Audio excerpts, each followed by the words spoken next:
Teotihuacan was one of the greatest cities in Mesoamerica. Reigning from about 100 BCE, it was mostly abandoned in the 7th century. It's located about 28 miles north of modern day Mexico City, and it was visually stunning. It was absolutely incredible and completely covered in color. You may know it as a city of gods, but David Carrasco translates it as a place where one becomes deified. The name Teotihuacan was given to the city centuries later by the Aztecs. We don't know the original name, we don't know their language, we don't know their rulers, but it was all named by the Aztecs about 600 years after the city fell. The Aztecs never lived there. This is not an Aztec city. In any event, Teotihuacanos were masters of city planning. Designing a city with over 75 temples and more than 2,300 apartment buildings, surrounded by over 50 species of pine trees. The Aztecs believed Teotihuacan was the birth of the fifth sun, the fifth age, the quinto sol, where Nanahuantzin threw himself in the fire to become the sun, the fifth sun, so humanity could begin again. And this is the strongest connection to the Mexica. The city is spectacularly organized in a perfect grid system. The city housed some 150,000 to 200,000 people who came from as far away as the contemporary Southwest to Central America. It was the city in Mesoamerica and was a major trading center from at least Arizona to Central America. Mayan rulers visited from as far away as 1,000 kilometers. It was one of the largest cities in the world at that time. The centralized city core was 2 square miles. In fact, they were so proficient at city planning, the entire city is aligned with the sun, and the pyramid of the feathered serpent is the exact center. It's in perfect proportion. The Pyramid of the Sun is also aligned with a constellation called the Seven Sisters that occurs once every year, which is the best time to plant crops, according to National Geographic. This spectacular Mexican city required 10,000 workers to build Teotihuacan. The entire city is 8 square miles, all done without the wheel or steel. Teotihuacan was the largest ceremonial center in Mesoamerica, according to David Carrasco. The city was ordained in color.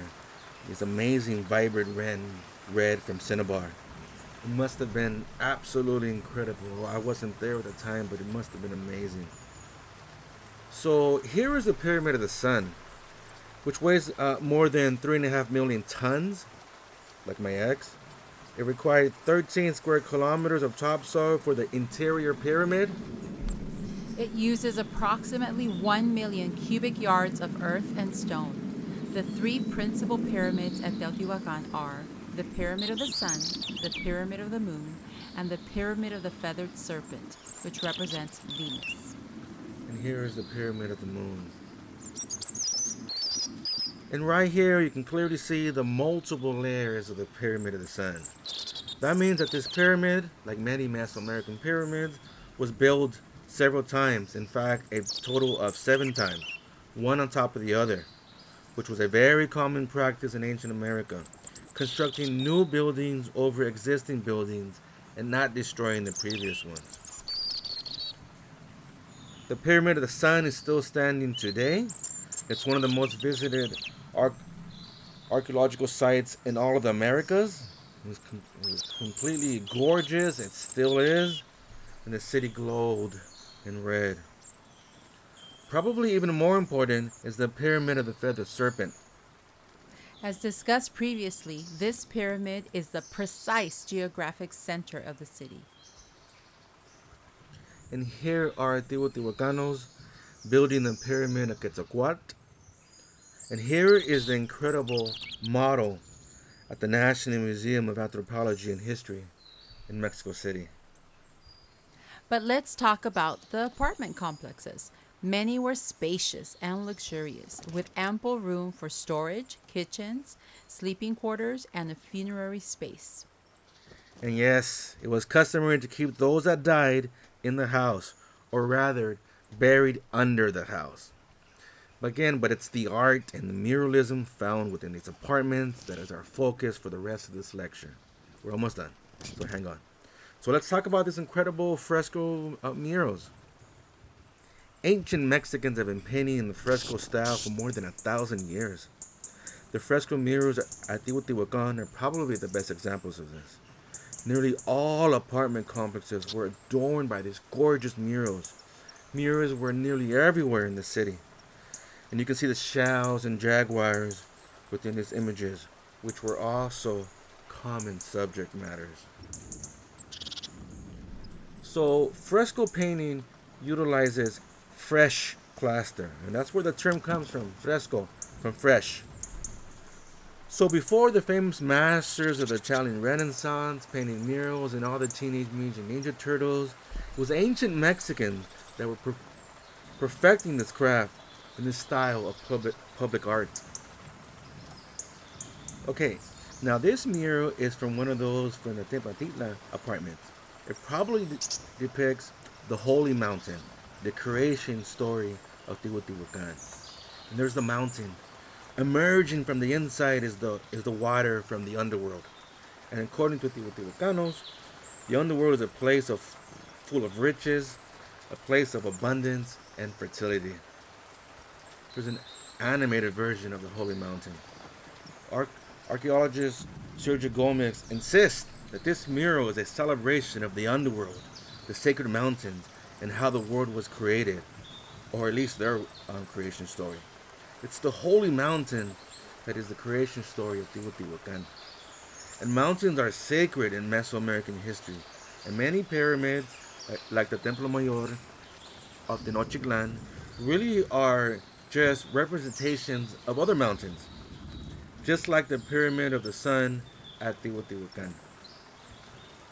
So, the underground lake symbolizes the origin of life, an eternal spring, eternal joy, and there's playfulness and there's joy within these murals. You also see figures wearing loincloths, speech scrolls, perhaps indicating that they are singing or speaking to each other. You see some carry small figures and many appear to dance. You see frogs. Still, others are playing different variations of the ball game. And interspersed are spiders and butterflies and a few plants, according to Elisa Mandel. Now, within the same room, you'll also find this masterpiece. And please remember that there was no consensus on who these figures are or what they represent. It doesn't exist, but there's a lot of smart people using a lot of evidence to make these hypotheses. And I think that they're nearly accurate, but we can't be sure, and that's something that you need to remember. Right? So let's break down what we actually do know. The central figure has been called the Great Goddess, although it's unclear who or what the figure is, or even if it's fair to call this figure a male or a female or a mixed, dual, a hybrid. We don't know, but the Great Goddess is probably the most common title, and it is indeed great. In any event, the mural is framed on the bottom by two interlaced streams of liquid, and you'll see those in a second. And you can see the obvious wave patterns at the bottom. Let me help you with that. One of the liquid bands is filled with red and star-shaped elements. The other is filled with anthropomorphic creatures, and you can clearly see some small animal figures there. The figure, which is probably a deity, has a water lily below its mouth and a long stream of liquid filled with red star-like shapes. And it doesn't mean that those are stars. And it's wearing an enormous headdress. The headdress has a large predatory bird at the center and many green feathers that come from the quetzal, and also red feathers fan out as well. Be sure though, the largest facial feature is the avian headdress with green feathers, but that's not the main figure that we're talking about. That's not the main deity. Look a little lower. You see the eyes, the nose, and the mouth of the main figure. That's the central figure of the Great Goddess. Now from the head, the figure has these large jade ear spools, and you can see the large circles. There's a fang nose bar, diamond-shaped eyes, and from there it's a lot easier to see the mouth. where emerges broad streams of liquid, also filled with the red star shapes. So her or his or the dual figure have their arms stretched out. Perhaps an edge of a sleeve of a garment is visible, especially near the back. Perhaps a triangular cape is visible on the shoulders and upper arms. The garment is alternating red and yellow triangles and some brown elements. What appears as armbands also appear on the wrists as beaded bracelets, again according to Elisa Mandela's 2015 work. And from each open hand you can see 8 large tear-shaped drops appear. Below the deity's mouth, you see an upside-down saucer from which seeds and flower-filled liquid spills. This has been alternatively identified as the large upper lip of the storm god, often called as Tlaloc. But Tlaloc name is most common in the post-classic period of the Mexica. Anyways, behind the headdress emerges two twisted branches, or perhaps vines, of the plant inhabited by butterflies and spiders. And you can see those on the left side more closely. Each branch terminates with a single flower, and these droplets, presumably from rain, spill from the tips of the flower stamen. There are 2 figures to the side of the central deity. They are wearing the same green feathered quetzal headdresses. They're also wearing the same bracelets as the central deity. And they're wearing short skirts, fancy sandals with fringes and ankle straps. They have a wide scroll with flowers, possibly filled with seeds or shells that spray upward from each hand. Also, a stream of seeds or shell-filled liquids flows downward. Each priest, as they're often called, carries in one hand a bag with a looped handle. Behind each figure are small plants, and two birds fly above the plants. Now here's the great goddess animated in the fertile underworld, wearing the quetzal feathers, surrounded by the priests, and the water elements are a lot more clear in this image. And as you can see, what appears to be Tlaloc wearing the classic goggles that is essentially his trademark, which was also a principal deity of the Mexica, and you can clearly see that near the bottom.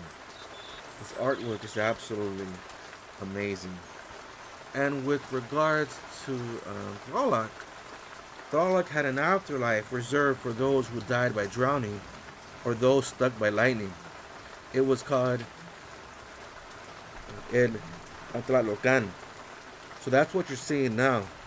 These people who cross over to Tlalocan would pass on for eternity in this fertile and cheerful dwelling, surrounded by fruit trees and the eternal spring in a realm of abundance. And here's another rendition of the great goddess associated with fertility, which is absolutely crucial in the ancient world.